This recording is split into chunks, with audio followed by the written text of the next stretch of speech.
인생은 저마다 때가 있습니다. 날 때가 있고요, 학교 갈 때가 있고, 취업할 때가 있고, 결혼할 때가 있고, 자식을 낳을 때가 있어요. 떠날 때가 있고요, 머물 때가 있습니다. 밥 때가 있고요, 물 때가 있어요. 모든 때가 우리에게는 있는데, 그 때를 전도서에서는 이렇게 이야기합니다. 전도서 3장 1절부터 8절, 범사의 기한이 있고 천하 만사가 다 때가 있다. 이 말씀이 참 근사해요. 범사의 기한이 있고 천하 만사가 다 때가 있다. 그러면서 2절부터 이렇게 연결됩니다. 날 때가 있고 죽을 때가 있으며, 심을 때가 있고 심은 것을 뽑을 때가 있으며, 죽일 때가 있고 치료할 때가 있으며, 헐 때가 있고 세울 때가 있으며, 울 때가 있고 웃을 때가 있으며, 슬퍼할 때가 있고 춤출 때가 있으며, 돌을 던져 버릴 때가 있고 돌을 거둘 때가 있으며, 안을 때가 있고 앉는 일을 멀리할 때가 있으며, 찾을 때가 있고 잃을 때가 있으며, 지킬 때가 있고 버릴 때가 있으며, 찢을 때가 있고 꿰맬 때가 있으며, 잠잠할 때가 있고 말할 때가 있으며, 사랑할 때가 있고 미워할 때가 있으며, 전쟁할 때가 있고 평화할 때가 있느니라 말씀합니다. 모든 것엔 다 때가 있습니다. 중요한 것은 그 때를 분별하는 것, 이것이 성경에서는 지혜라고 얘기합니다. 그 때를 분별할 줄 알아야 돼요.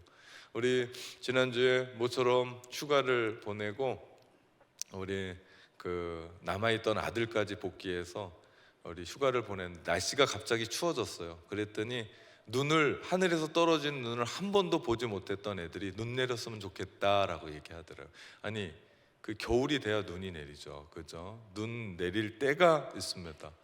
영하가 돼야 눈이 내릴 거 아니에요. 아무리 보고 싶다고 간절히 소망해도 때가 되지 않으면 눈이 오지 않습니다. 때가 중요해요. 우리 성경에는 시간이라고 하는 부분을 두 가지로 얘기합니다. 헬라어로 크로노스라고 하는 때가 있어요. 이 때는 흘러가는 거예요. 지금이 벌써 2023년 11월 마지막 주일이에요. 이제 2023년도 한 달이 남았어요. 그렇게 내 인생이 흘러가고 나이가 먹고 시간이 흘러가는 것, 이것이 크로노스라고 하는 때입니다.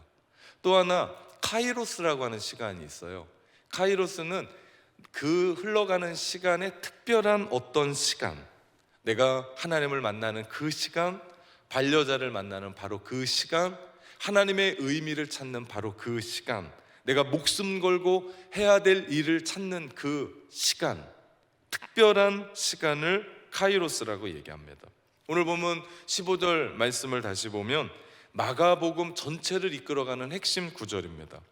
이르시되 때가 찼고 하나님의 나라가 가까이 왔으니 회개하고 복음을 믿으라 하시더라. 이 말씀을 새 번역에선 이렇게 번역합니다. 아주 심플하게 번역해요. 때가 찼다, 하나님의 나라가 가까이 왔다, 회개하여라, 복음을 믿어라. 이 말씀으로 마가복음 전체가 이끌어갑니다. 이 말씀은 예수님의 삶 전체, 사역 전체를 한마디로 요약한 말씀이고 2000년 전 생명을 걸고 주님께서 외쳤던 말씀이에요. 세례 요한이 잡히신 후에 예수님께서 갈릴리에 오셔서 하나님의 나라의 복음을 전파하셨습니다. 그 내용이 뭡니까? 때가 찼다, 하나님의 나라가 가까이 왔다, 회개하여라, 복음을 믿어라 라고 말씀하고 계십니다. 예수님이 말씀하시는 그 때가 뭘까요? 어떤 때가 찼다라고 말씀하시는 걸까요? 그 때가 무엇이기에 예수님은 그 때를 얘기하면서 공생애의 첫 발걸음을 시작하셨을까요? 이 때, 여기서 말하는 그 때가요, 바로 카이로스, 하나님의 그 때를 이야기합니다. 이 이야기를 들으려면 마가복음 1장 1절로 가야 돼요. 1장 1절은 이렇게 시작해요. 하나님의 아들 예수 그리스도의 복음의 시작이라. 무슨 얘기입니까? 그 때는 예수 그리스도, 바로 그 복음의 시작인 예수 그리스도의 얘기를 합니다.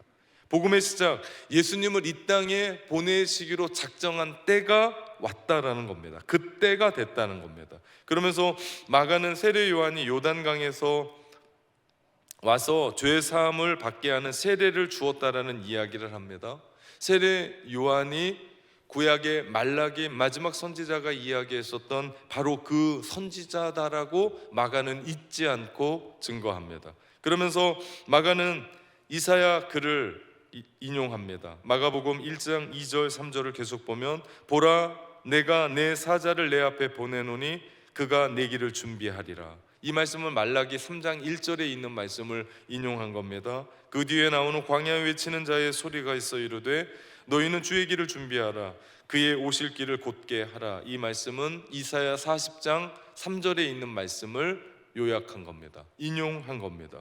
왜 이 말씀이 이렇게 중요하냐면, 그 때가 찼다라는 것은 갑자기 하나님의 그 때가 들어온 것이 아니라 구약의 선지자들이 예언했고 그렇게 고대했었던 그 때가 왔다. 이스라엘 백성들이 그렇게 외쳤고 고대했었던 그 때가 도래했다라는 것을 말씀해 주고 있습니다. 그 때가 오기 전에 선지자 하나가 나타날 때인데 그가 그 사람의 앞길을 예비하리라. 그가 바로 세례 요한이었고 그가 그 시대의 도래를 미리 알려주겠다라고 예언되었던 것을 말씀합니다. 바울은 이것을 갈라디아 4장 4절에서 이렇게 말씀합니다. 때가 참에 하나님이 그 아들을 보내사 여자에게서 나게 하시고 율법 아래에서 나게 하신 것은 이라고 말씀합니다.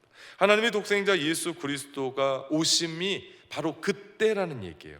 하나님이 예정한 그 시간이 도래했다라고 말씀합니다. 예수님이 오시는 그 당시 이스라엘은 로마의 속국구에 있었으며 식민지 지배 아래 있었고 정치, 경제, 문화, 사회 모든 부분에서 암울했었던 시대였습니다. 그 백성들이 그 어려움 속에서 한 줄기의 희망의 빛을 찾았는데 그것은 바로 메시아였습니다. 메시아, 주님이 오실 때가 된 겁니다. 마가가 세례 요한의 이야기를 한 다음에 이스라엘이 그렇게 고대하고 찾았었던 그때가 왔다라고 전하는 거예요. 생각해 보십시오. 이스라엘 백성들이 그 선포의 소식을 들었다 봐요. 지금 암울합니다. 어둡습니다. 아무것도 없습니다. 그런데 한 줄기의 빛이 비칩니다. 그것이 바로 메시아, 바로 그때가 도래했다라고 이야기하며 회개하라, 복음을 믿으라 고백하고 있는 것을 봅니다. 그런데 문제는 유대 땅에 살고 있는 사람들이 그때를 기다리지 못했다는 거예요. 아니, 알 수가 없었다는 겁니다. 왜냐하면 너무 어려웠거든요. 너무나 아팠거든요. 너무나 어려운 현실 속에서 메시아가 진정으로 있기는 해, 오기는 해. 그들 마음 가운데 그렇게 기다렸던 그 메시아의 도래에 대한 이 이야기는, 이 때라고 하는 그 때를 기다렸던 그 시간은 이스라엘보다도 어떻게 보면 이상한 말 같지만 하나님이 더 기다리시지 않았나 생각을 합니다. 하나님의 큰 계획은 이스라엘을 통해서 모든 민족과 나라가 돌아오기를 바랬거든요. 근데 그 이스라엘이 실패합니다. 그래서 아수르에 망하고 바벨론으로 의해서 나라가 전체가 망하고 맙니다. 그러자 때가 되자 인류를 구원하시기 위해서 하나님은 예수 그리스도를 이 땅에 보내시기를 시작합니다. 그 시대는 예수님이 말씀하셨던 바로 그 하나님의 나라, 다시 말하면 예수님이 우리 가운데 말씀하시는 그 복음, 그것은 바로 하나님의 나라입니다. 누가복음 4장 18절 19절 말씀해 보니까 주의 성령이 내게 임하셨으니 이는 가난한 자에게 복음을 전하게 하시려고 내게 기름을 부으시고 나를 보내사 포로된 자에게 자유를, 눈먼 자에게 다시 보게 함을 전파하며 눌린 자를 자유롭게 하고 주의 은혜를 전파하게 하려 하심이라 말씀합니다. 이 모든 이야기는요, 하늘에 있는 얘기예요. 이 땅의 얘기가 아닙니다. 그런데 이 땅에 바로 그때가 돼서 예수 그리스도가 오시며 회개하라, 하나님의 나라가 가까이 왔다라고 선포하시며 이 땅 가운데 하나님의 나라가 이루어지기 시작하자마자 일어나는 일들이 있는데 그것이 바로 회복이었습니다. 포로된 자가 자유케 됩니다. 눌린 자가 자유케 됩니다. 눈먼 자가 눈을 뜨게 됩니다.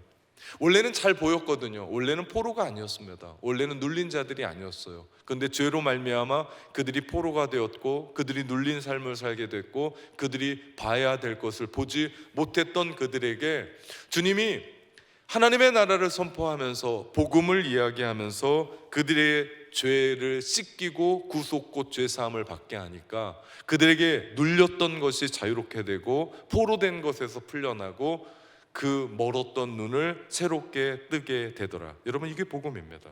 예수님이 전하는 복음의 핵심은 한마디로 말하면 하나님의 나라였습니다. 예수님이 말씀하시는 그 복음, 하나님의 나라가 우리 가운데 임할 때 우리 안에는 눈먼 것은 눈을 뜨고 포로된 자에게는 자유케 되고 눌린 자에게는 해방되는 역사가 있게 되더라. 이 구절에서 정말 중요한 한 가지는 예수님의 공생애를 묘사하는 첫 기록인 동시에 마가복음의 전체적인 요약이 바로 마가복음 1장 15절에 있는 말씀이라는 거죠. 그리고 예수님은 그 하나님의 나라의 도래를 말로만 하지 않았습니다. 행동으로 나타내셨죠. 귀신 들린 자를 내쫓았습니다. 안진뱅이를 일으키셨습니다. 병든 자를 낫게 하셨습니다. 다시 말하면 하나님의 나라가 우리 안에 들어왔는데 그 하나님의 나라가 우리를 회복시키시는데 봐라, 실제가 여기 있다라고 예수님은 말씀하셨죠. 그러면서 그 당시에 소외됐고 그 당시에 사람 취급도 받지 않았었던 세리와 죄인들과 함께 식사하면서 하나님의 나라가 어떤 나라인지를 미리 보여주셨던 겁니다. 그 당시에 그들과는 밥을 먹지 않았습니다. 왜냐하면 밥을 같이 먹는 사람은 친구라고 여겼기 때문에 세리와 죄인은 죄인의 대명사였거든요. 그들과 밥 먹는다는 것은 죄인과 마찬가지였습니다. 그러나 하나님의 나라가 그들의 것이라는 거죠. 그들에게 선포됐을 때 죄 용서함을 받고 결국은 회복되어지며 포로된 자가 자유케 되고 눌린 자가 해방되고 눈먼 자가 눈을 뜨는 나라가 된다. 하나님의 나라가 우리 가운데 임하게 될 때 결국은 우리는 죄의 속박에서 벗어나 하나님의 놀라운 은혜를 받고 살아갈 수 있게 된다라는 거죠. 여러분, 사람이 변하는 걸 보면요, 달력이 변한다고, 돈을 좀 번다고, 병에서 좀 치유받는다고, 내가 조금 살을 빼고 날씬해졌다고 그래서 사람이 달라지는 것이 아니라 인생이 새롭게 되는 건 예수 그리스도를 만날 때인 줄 믿습니다. 예수 그리스도를 만날 때 인생이 뒤집어져요. 회복되어집니다. 죄에서 용서함을 받고 새롭게 태어나고 내 삶 가운데 죄책감이 없습니다. 두려움이 없습니다. 근심과 걱정이 없어요. 그 진정한 새로움은 예수 그리스도 만날 때 이루어지고 그 예수 그리스도 만날 때부터 시작되는 나라가 우리 속에 하나님의 나라인 줄 믿습니다. 그러니 신앙생활이 행복한 거예요. 예수 그리스도 때문에 행복한 거예요. 물론 우리의 삶 힘들어요. 쉽지 않습니다. 눈물이 있습니다. 앞으로 헤쳐가야 될 일들이 더 많이 있어요. 지금 다 끝난 게 아니에요. 그럼에도 불구하고 내 마음 가운데 기쁨이 넘치는 것은 내 안에 이미 들어오신 예수 그리스도, 주님이 나와 함께 계시고 그분이 펼쳐져 가시는 나라가 회복의 나라이기 때문에, 새로움의 나라이기 때문에 걱정이 없습니다. 두려움이 없습니다. 근심이 없습니다. 아픔이 없습니다. 눈물이 없습니다. 그래서 예수님은 말씀하시는 거예요. 때가 찼다. 때가 찼다. 이제 시작이다. 그 나라가 너희에게 임할 것이다. 이 선언으로 하나님의 나라가 시작됩니다. 하나님은 우리가 이렇게 하나님의 그 큰 사랑으로 죽을 수밖에 없었고 죄로 말미암아 지옥 갈 수밖에 없었던 우리를 사랑이 많으신 하나님이 이 땅 가운데 예수 그리스도 보내주셔서 우리를 대신해서 십자가에 죽게 하셨고 그분이 3일 만에 부활하셨으며 우리로 하여금 영원한 생명을 누리도록 말씀하셨어요. 우리 안에 들어온 것은요, 어떤 물질이 아니에요. 어떤 주사액이 아닙니다. 우리 안에 들어오신 분은 생명이신 예수 그리스도입니다. 생명이 우리 안에 들어왔기 때문에 우리가 사는 거예요. 예전에는 내 심장이 내가 뛰는 심장으로 살았는데 이제는 그 심장이 뛰어져 나가고 예수 그리스도 믿을 때 예수 그리스도의 심장이 우리 가운데 이식되어 심장으로 생명으로 살아가게 되니 우리의 삶은 하나님의 나라를 누리며 전혀 새로운 삶으로 살아가게 되더라. 그렇기 때문에 오늘 내가 예수님을 믿고 있다라고 하는 그 사실 하나만으로 우리는 생명을 누려야 될 줄 믿고 그 생명은 오늘 이 땅에 살아가는 생명만이 아닙니다.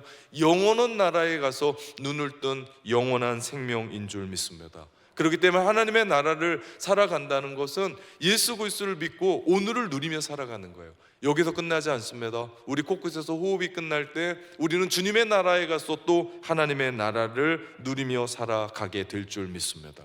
그런데 문제는 오늘 예수님이 회개하라, 하나님의 복음을 믿으라 라고 이야기하는데도 그것에 대해서 반응하는 사람들이 두 부류가 나옵니다.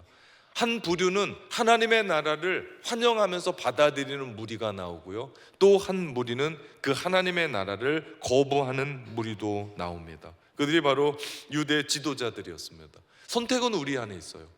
우리가 그 하나님의 나라를 받아들일 것이냐, 아니면 나도 거부하며 살 것이냐. 예수님은 계속해서 복음서에서 그 거부하는 그 사람들과 논쟁하십니다.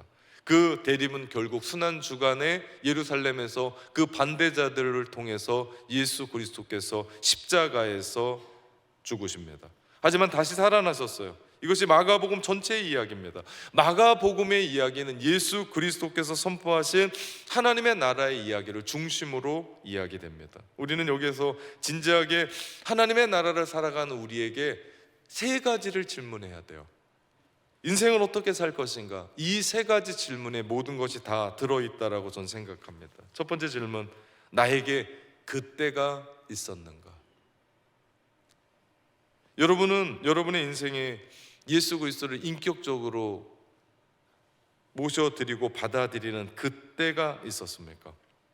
그래서 예수 그리스도 믿고 신앙생활하면서 여러분의 인생이 변화됐습니까? 인생이 변화된다는 것은 쉽게 말하면 인격이 변하고 말이 변하고 행동이 변하고 가치관이 변하고 생각하는 것이 변화되는 삶을 이야기합니다. 예전에는 돈만 쫓아 살았어요. 그것이 단 줄 알고 살았습니다. 그런데 이제는 돈보다 더 중요한 게 있으니 그것이 바로 주님이 나에게 맡겨주셨던 인생의 사명인 걸 깨닫고 인생의 의미 있는 인생을 살아가는 거예요. 예전에는 내 중심적으로 세상에 돌아야 된다고 생각했습니다. 그러니 엉망이었어요. 관계도 엉망이었고 삶도 엉망이었고. 그런데 이제는 내 중심의 삶이 아니라 주님 중심의 삶, 하나님의 말씀의 중심의 삶, 주님을 기뻐하시는, 주님을 기쁘시게 하는 그 삶을 중심으로 살아가는 그 삶을 살아가고 있느냐는 겁니다. 오늘 이렇게 추운 날 예배 자리에 나와서 예배하는 여러분의 마음이 기쁩니까? 말씀을 들으면서 한 주 그대로를 살아야겠다고 여러분 실천합니까? 새벽에 눈을 뜨면서 기도하고 새벽의 자리에 나와서 하나님의 말씀을 듣고 여러분의 일상, 한 번도 살아보지 못했던 배직장과 같은 그 삶에 하나님의 말씀으로 물들이며 여러분의 인생을 스케치해 나가는 그 인생이 여러분 기쁘십니까? 그러면 그 삶은 다른 것보다 그때 하나님을 인격적으로 만나고 예수 그리스도를 내 안에 구주로 믿으며 그분이 나의 왕이십니다, 하나님의 나라를 누리며 살아가는 삶일 겁니다. 자족할 수밖에 없고 감사할 수밖에 없고, 우리 지난 한 달 동안 30일간의 감사운동을 실천하면서 여러분이 써갔었던 그 감사의 이야기, 여러분 마음 가운데 그것이 너무나 감사했고 너무나 귀했다면 거기서 묻지 말고 365일을 감사하며 살아가는 거죠. 하나님, 오늘 나에게 이런 걸 주셔서 감사합니다. 오늘 또 만나야 될 사람이 있습니다. 계약해야 될 것이 있습니다. 인터뷰 봐야 될 사람이 있습니다. 하나님, 이런 일들이 있고 이런 일들이 있습니다. 하나님, 내가 어떻게 해야 됩니까? 교제하며 대화 나누며 살아가며 살아가는 인생. 내가 묵상하면서 하나님을 기쁘시게 하는 삶은 뭡니까? 내 이웃에게는 내가 어떤 삶을 살아야겠습니까? 나의 가정 안에서 내 남편에게는, 내 아내에게는, 내 자식에게는, 내가 만나는 오늘 직장의 동료와 상사에게는, 사업장에서 만나는 그 사람과는 내가 어떤 관계를 맺으며 살아가야겠습니까? 묵상하며 살아가는 사람은 다름 아니라 하나님의 나라를 살아가는 사람일 겁니다. 만약 그렇지 못하다면, 나는 그냥 지금까지 몇십 년 교회 다녔고 그냥 교회만 왔다 갔다 했다면 이제는 예수 그리스도를 나의 구주로 모시고 구원자로 받아들여야 되는 줄 믿습니다. 이건 억지로 안 돼요. 성령께서 우리의 마음을 열어주시고 계속해서 우리의 마음을 두드리시거든요. 문을 열기를 두드리시거든요. 주께서 우리에게 두드리실 때 우리가, 이것은 주님이 억지로 침투할 수가 없어요. 우리 안에 그 빗장은 내가 열 수밖에 없습니다. 아주 조그만의 빗장을 열어도 빛 대신 예수 그리스도께서 우리 안에 들어오셔서 우리 안에 어둠을 몰아내시고 우리가 빛된 삶을 살게 되는 줄 믿습니다. 그 어떤 일보다도, 그 어떤 중요한 일보다도, 돈 버는 것보다도 더 중요하고 시급한 일이 있는데, 그것이 바로 예수 그리스도를 우리 안에 모시고 살아가는 삶인 줄 믿습니다. 하나님과는 전혀 상관없던 삶이 이제는 주님과 함께 친구 삼아 주님과 함께 오늘을 살아가는 겁니다. 말씀과는 전혀 상관없던 사람이 말씀을 듣게 되고 그 삶을 조금씩 변화시키며 그분의 뜻대로 살아가는 것, 이것이 믿음이고 이것이 신앙생활입니다. 이것 때문에 주님이 오신 거고, 이것 때문에 주님이 십자가에 죽으신 거고, 이것 때문에 3일 만에 부활하신 거고, 이것 때문에 우리 안에 들어오셔서 왕노릇하시며 그분이 통치하시고 그분이 다스려 가시는 줄 믿습니다. 만약 그때가 내 안에 없다면, 이미 그때가 내 안에 있다면 좋습니다. 그러나 아직 교회는 다니고 있지만 주님을 내 안에 모시고 살아가지 못하고 있다면 바로 오늘 우리는 결단해야 될 줄 믿습니다. 주님, 내 안에 들어오셔서 나의 주인이 되어 주십시오. 주님, 내 안에 들어오셔서 나를 다스려 주옵소서. 그럴 때 예수 그리스도로 말미암아 우리는 하나님의 다스리심, 하나님의 나라를 살아갈 수 있게 되는 줄 믿습니다. 우리에게 이렇게 될 때 변화되는 한 가지 현상이 있습니다. 그것은 나의 환경은 그대로거든요. 나의 삶은 그대로거든. 아프고 어려운 것도 그대로예요. 나의 처지와 형편과 여건은 그대로예요. 그런데 누가 변한 겁니까? 내가 변한 겁니다. 그래서 내가 환경과 처지와 여건을 보니까 달라 보이는 거예요. 그 인간이 변해야 되는데 그 인간은 변할 리가 없고, 내가 주 안에서 변하고 나니까 그 사람이 아니라 내가 변하니까 그 사람을 내가 품게 되고 사랑하게 되고 내가 행복을 누리게 되더라. 이것이 하나님 나라를 살아가는 삶입니다. 제가 고등학교 2학년 때 주님을 인격적으로 만났습니다.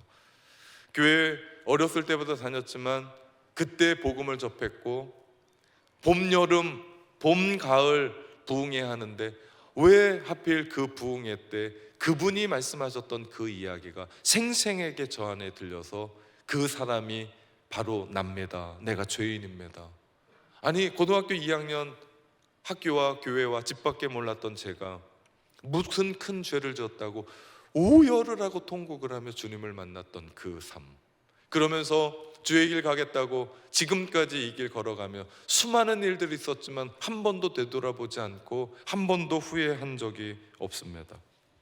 하나님의 나라를 누리며 살아간다는 것이 이런 삶 아니겠습니까?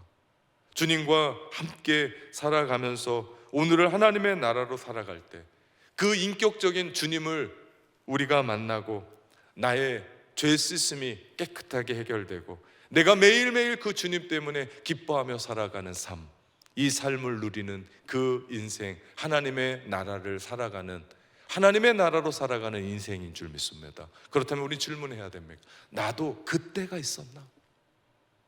나에게 그때가 있었나? 두 번째 질문입니다. 나는 지속적으로 성장하고 있는가? 여러분, 주님을 만났다라는 것이 확실하다면 그 다음 질문해야 될 것이 있습니다. 나는 날마다 변화되고 지속적으로 성장하고 있는가? 그래서 저는 여러분에게 1%씩 변화됩시다. 신앙은 유지는 없습니다. 유지는 떨어지는 거예요. 신앙은 날마다 1%씩이라도 계속해서 성장해 나가는 거예요.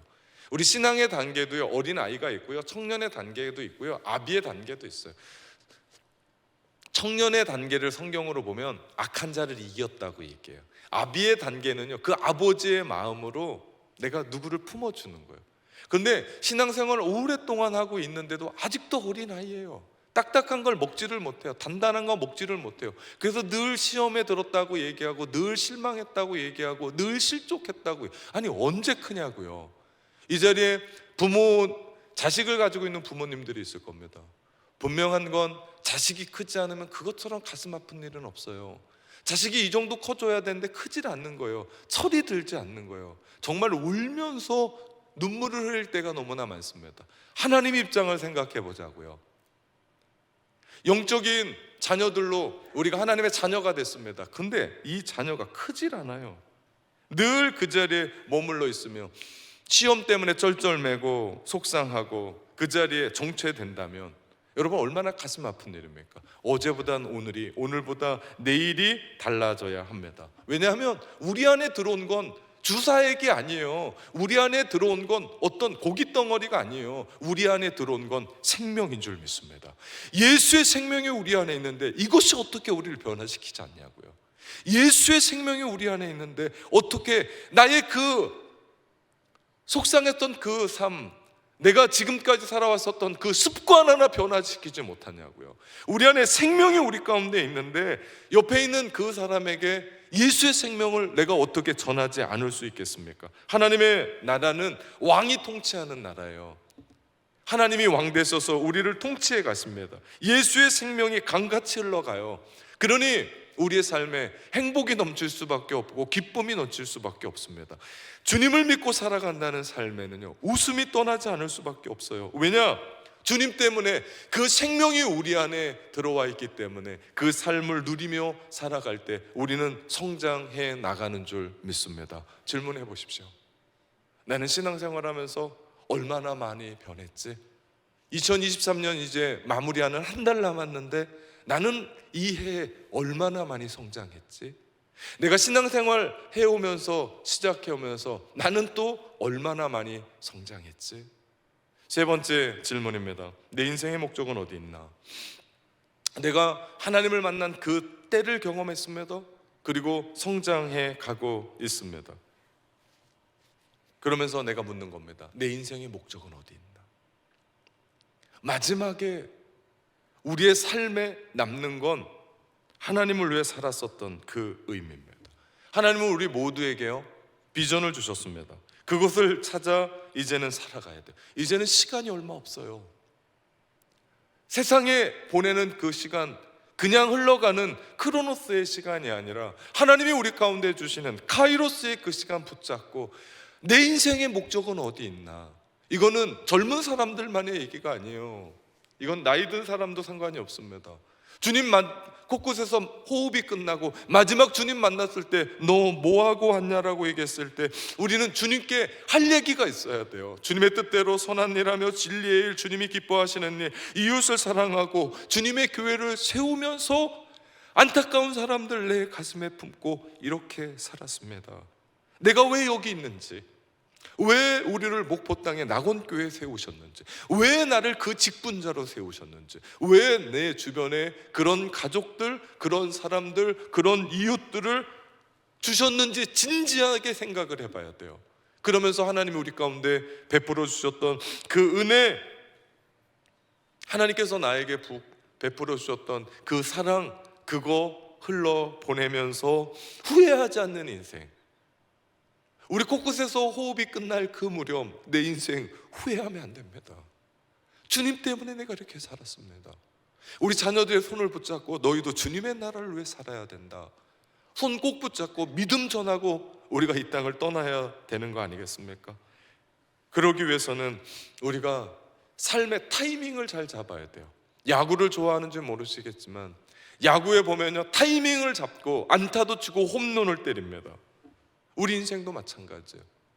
제 목회의 여정을 보면 이민 목회 20여 년을 정리하고 낙원 공동체에 보내준 이유가 있습니다. 하나님께서 저를 또 그곳에 심으셨다가 옮기셔서 또 다른 곳으로 보내신 때는 이유가 있다고 믿습니다. 이건 저만 그러겠습니까? 여러분의 인생은 아니겠습니까? 그 눈물 나는 가정에 심으셨고, 그 안타까운 시대에 심으셨고, 그 교회에 심으셨고, 그 사람들에게 심어 놓으셨다면 반드시 이유가 있고, 하나님이 부어주셨던 그 선명한 비전에 눈을 뜨고 목숨을 걸 만한 것에 목숨을 걸고 살아야 되는 줄 믿습니다. 이제부터는 얼마 남지 않은 인생, 여러분 가슴 뛰게 인생을 사십시오. 가슴 뛰는 일에 인생을 걸고 사십시오. 그냥 살다가 끝나는 것이 아니라 내가 그 일할 때 가슴 뛰면 그것이 예수 그리스도의 심장으로 변화된 사람의 이야기 아니겠습니까? 그 가슴 뛰는 일 하십시오. 제가 만약에 목회하면서 가슴 뛰지 않으면 전 사임할 겁니다. 저는 목회 그만둘 겁니다. 그때가 은퇴라고 생각합니다. 가슴 뛰는 목회하는 것처럼 가슴 뛰는 일 여러분 행하십시오. 이것이 주님이 우리 가운데 보여주셨던 놀라운 일일 겁니다. 때가 찼습니다. 하나님의 나라가 가까이 왔습니다.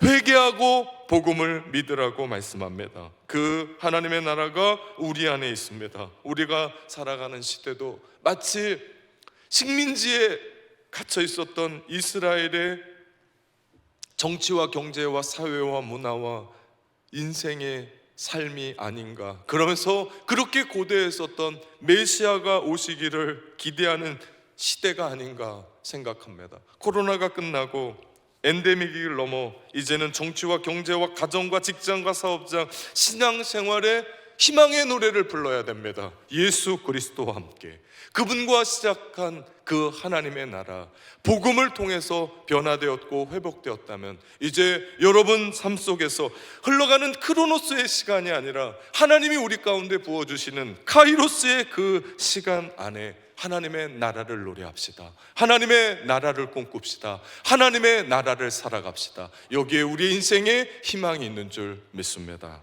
기도하겠습니다.